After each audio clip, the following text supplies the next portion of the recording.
Bismillah ar-Rahman ar-Rahim. Assalamu alaikum wa rahmatullahi wa barakatuh. Welcome to class number 6. We'd like to go on now step by step with the components of the research proposal. And let's start with the abstract. That comes at the beginning. The abstract is just an outline of your proposal. What your proposal is about. What it will involve. The questions that you want to raise, the points that you want to discuss, the idea that you want to discuss, the hypothesis that you have. It also includes the methodology, the methods that you want to depend on to collect data or to examine, to answer your questions. As well, the analysis, how you will analyze your data, what you will do to analyze using statistics, analysis, statistical analysis,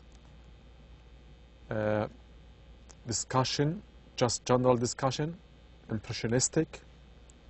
So this is where we talk about the abstract that comes as something like a single paragraph. The abstract, when you write about an abstract, you should keep in mind certain things. It's usually read with the title. So don't repeat or rephrase your title in the abstract. It will be boring. It will likely be read without the rest of the document. So make it complete enough for the reader to understand what your topic is about. Don't rephrase the title. Make it complete for the reader to know what the rest of your work is about. Your readers expect you to summarize your study in the abstract. Just a summary.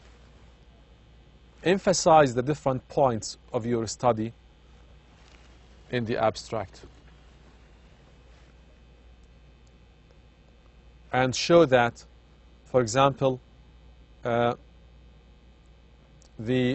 introduction, the literature review, the methodology, etc., how all these things can be summarized in one single point, in one abstract. Don't refer in the abstract to information that's not in the document. Be very specific in the abstract.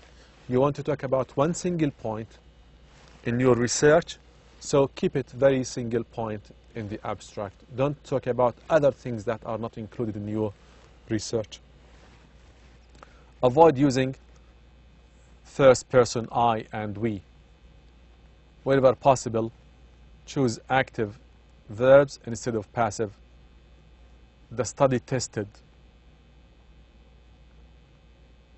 And avoid, if possible, using trade names, acronyms, abbreviations, symbols in your abstract. Write the abstract immediately after you finish your project, where the ideas are still fresh in your mind. And this is how you can write a very good abstract that shows something like a summary, that's a summary of what you want, what your questions of the topic are, and how you want to discuss this, and some of the possible findings that you might have. This is the abstract. Assalamu alaikum wa rahmatullahi wa barakatuh.